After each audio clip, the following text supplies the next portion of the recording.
నమస్కారం అండి. గురుకుల అభ్యర్థులం మేము. గురుకుల ఫలితాల కోసం ఈరోజు మేము ఇక్కడ ధర్నా చౌక్లో కూర్చోవడం జరిగింది. మరి గత ప్రభుత్వము చాలా గొప్పలు చెప్పింది, ఇప్పుడు కూడా గొప్పలు పలుకుతూనే ఉన్నారు. మేము చాలా బాగా చేసినామని. అయ్యా కేసీఆర్ ప్రభుత్వమా, అయ్యా కేటీఆర్ మీరు గొప్పలు చేస్తే మరి ఈరోజు మళ్ళీ మేము ఎందుకు ఈ రోడ్ల మీద ఉన్నాము? నోటిఫికేషన్లు ఇచ్చేటప్పుడు గత ప్రభుత్వము మొత్తం కిరికిరి పెట్టింది. ఏ నోటిఫికేషన్ విడుదల చేసినా కూడా ప్రతి దానికి కిరికిరి పెట్టింది. గత ప్రభుత్వం యొక్క పనుల వల్ల ఈరోజు మేము రోడ్డు మీదకి ఎక్కాల్సి వచ్చింది. మరి కొత్త గవర్నమెంట్ వచ్చింది. మరి దయచేసి మేమందరం కూడా ఒకటే కోరుచున్నాము, మాకు యుద్ధ ప్రాతిపదిక మీద ఎట్లా ఎగ్జామ్స్ పెట్టిరో యుద్ధ ప్రాతిపదిక మీద రిజల్ట్స్ ఇవ్వాలి. ఆ రిజల్ట్స్ ఇచ్చే ముందు మాకు జిఆర్ఎల్ జనరల్ ర్యాంకింగ్ లిస్టు విడుదల చేయాలి వెంటనే. అదేవిధంగా మరి మేము ఎంచుకున్న ఈ కాంగ్రెస్ ప్రభుత్వము మరియు గౌరవ సీఎం రేవంత్ రెడ్డి గారు మా బాధలను అర్థం చేసుకొని, మా గురుకుల అభ్యర్థులను కష్టాలను అర్థం చేసుకొని వెంటనే జీవో ఆంధ్రప్రదేశ్లో మాదిరిగానే ఒక జీవో వచ్చేటట్టు మీరు చేసి మా యొక్క గురుకుల రిజల్ట్స్ను వెంటనే విడుదల చేయాలని కోరుకుంటూ మీ ద్వారా మనవి చేస్తున్నాము. Thank you. ముందుగా గురుకుల అభ్యర్థుల తరఫున పోరాడుతున్నటువంటి మా గొంతుక వినిపించడానికి ముందుకు వచ్చినటువంటి దిశ టీవీ ఛానల్ వారికి మా యొక్క అభినందనలు. అదేవిధంగా మేము గురుకుల అభ్యర్థులము ఇప్పటికీ ఎగ్జామ్ రాసి 5 నెలలు గడుస్తుంది. ఆగమేఘాల మీద ఎగ్జామ్స్ కండక్ట్ చేశారు. ఇప్పుడు ఫలితాలు విడుదల చేయమంటే దానికి ఈ కోర్టు కేసు అడ్డం వస్తుంది, ఆ కోర్టు కేసు అడ్డం వస్తుందని చెప్పేసి ఫలితాలు ఇంకా డిలే చేస్తున్నారు. వెంటనే అభ్యర్థులు రాసిన ప్రతి ఒక్క అభ్యర్థికి తన యొక్క మార్క్స్ తెలుసుకునే హక్కు ఉంటుంది. కాబట్టి ఫస్ట్ మా యొక్క మార్క్స్ తెలుసుకునే విధంగా రిజల్ట్ ఇవ్వాలి. అదేవిధంగా స్టేట్లో మొత్తం రాసిన అభ్యర్థుల జనరల్ మెరిట్ లిస్ట్ విడుదల చేయాలి.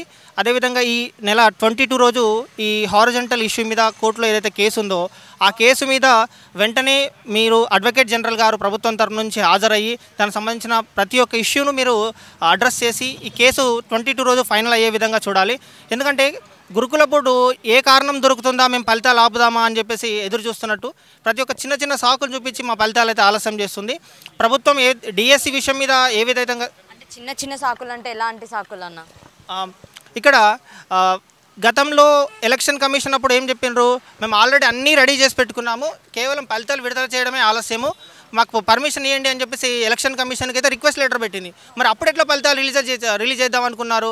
అంటే ఆ రోజు మీకు గుర్తు రాలేదా? కోర్టు కేసులు ఉన్నాయి, ఇవన్నీ ఉన్నాయి, ఫలితాలు విడుదల చేయడానికి కుదరదని చెప్పేసి ఆ రోజు గుర్తు రాలేదా? ఆ రోజు ఫలితాలు విడుదల చేయడానికి మీరు ఓకే, ఇప్పుడేమో ప్రభుత్వాలు మారిన తర్వాత ఇప్పుడు రిజల్ట్ విడుదల చేయండి అని చెప్తే ఇప్పుడు ఎలక్షన్ కోడ్ లేదు, ఏం లేదు, మళ్ళీ ఏదో కారణం వెతుక్కోవాలి కాబట్టి మళ్ళీ హారిజంటల్ని దాన్ని ప్రొలాంగ్ చేస్తున్నారు. ప్రభుత్వము ఆల్రెడీ సుప్రీంకోర్టు గైడ్లైన్స్లు ఉన్నాయి, ప్రభుత్వం కూడా మేము హారిజంటల్ విధానానికి యాక్సెప్ట్ చేస్తున్నారు.